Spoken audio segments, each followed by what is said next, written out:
Ganda ng susi niya, oh. Oh, ganda, oh.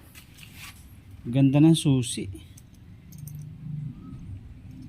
Almost 1 week tayong hindi nag-upload after nung birthday natin kasi sabi ko sa sarili ko magpapahinga muna ako ng ilang araw.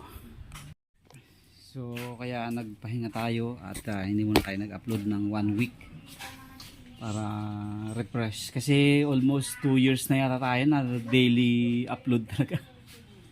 Yun nga lang, hindi pa rin talaga tayo sinuwerte.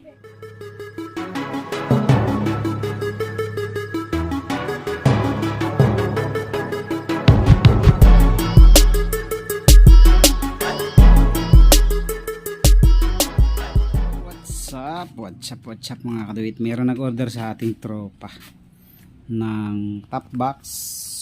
So nakapamili na kasi ako kaya inihabol ko na lang. So sabi niya nasira na raw yung in-order niyang top box sa atin before. Nag-order kasi yun nung opening pa lang nung shop natin yata yun. Ay hindi pala, last year lang yata, last 2 years. Last 2020 to siguro yun. So BMX brand yung naibigay natin sa kanya. So ngayon ay pumunta ulit tayo kay boss. Nagpahabol ako ng langis kasi may kunti na lang stock natin. So mayroon din nag-request sa atin ng mga oil seal sa kick at saka sa cambio. Kumuha na rin tayo. Tapos nag-order din siya ng seat cover ng TMX Alpha kasi TMX Alpha yung kanyang motor. So hindi ko alam kung magandang klase ito. Ito kasi lang yung available kay boss. Sabi niya kasi plain na black lang. Ayan. Ito. Ganda rin naman pala, oh. Dihigit na lang, oh. Ayan. TMX Alpha. So hindi na to itatak, ano lang natin, tatali na lang natin to sa ano. Sasaklob na lang natin sa upuan niya. So ito naman ay yung kanyang top box.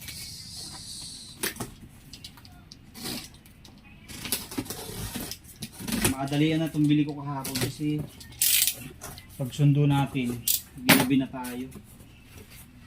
Meron pa pala ako ditong dalawang speed cable lang Mio kasi alam ko wala na tayo dun.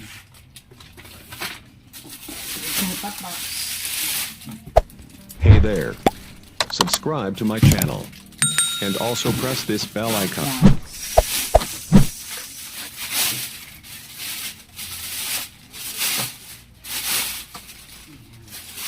Ganda ng susi niya, oh. Oh, ganda, oh. Ganda ng susi.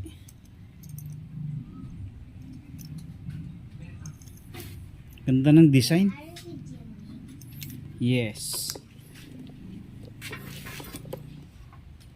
This is the new top box of MTM Motoman.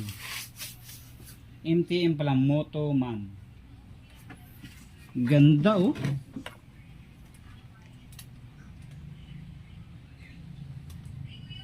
Monolock.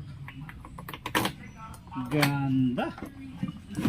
So ito yung kanyang base. Tapos ito yung mga bracket. Ang ganda ng quality, oh. Ganda ng quality. Ay! Ang tanggal dun sa ipit. Ay, isa naka-ipit yun.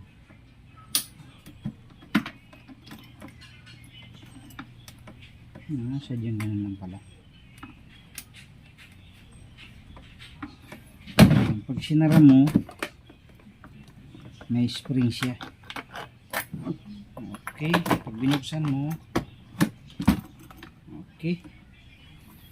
So yan yung order sa atin na top box ng tropa. Mamaya ikakabit din natin sa TMX niya.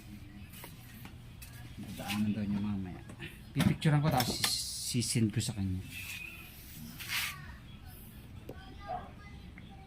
Ayan, tapos nag-additional tayo ng Yamalup saka RS8 kasi alam ko yung stock natin dyan ay iisa na yung Yamalup bago yung RS8 natin, parang tatlo na lang. Mabili din kasi yung RS8 Ultra sa atin. So, yan lang mga katuwit, additional ano lang tayo. Tapos magpapalit ako ng side mirror ulit kasi nabanggit ko sa tropa na gusto ko yung short stem lang na side mirror. So mayroon siya, ibebenta na lang sana niya sa atin. Mas nakukitan kasi ako dyan, oh. Ibebenta na lang niya sana sa atin yan. Sabi ko, testingin ko muna kung maganda. Nung tinesting ko, wala stick, ang salamin niya may grado, kaya cannot be, hindi pwede yan, hindi natin magagamit. Pagka yung nasa likod mo, pag tumingin ka sa side mirror, akala mo nandyan na sa puwitan mo, yung pala ang layo pa. Kasi meron nga siyang grado, kaya hindi maganda. Kailangan 1:1 ang lens niya para maganda.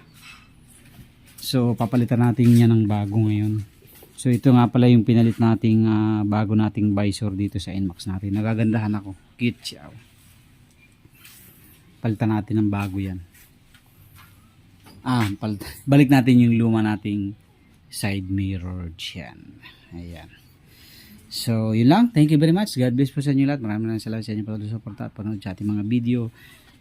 Almost 1 week tayong hindi nag-upload after nung birthday natin kasi sabi ko sa sarili ko magpapahinga muna ako ng ilang araw. So, kaya nagpahinga tayo at hindi muna tayo nag-upload ng 1 week para refresh kasi almost 2 years na yata tayo na daily upload talaga. Yun nga lang, hindi pa rin talaga tayo sinuwerte, kaya tsaga-tsaga pa rin tayo. So mas maganda ngayong bare months, mas magandang kita niya. So yun lang, thank you very much po. God bless po sa inyong lahat. Maraming salamat sa inyong patuloy na suporta at panonood sa ating mga video. Tuloy-tuloy lang tayo sa ating pagbablog kahit na medyo mahina ang ating views. Thank you, God bless po.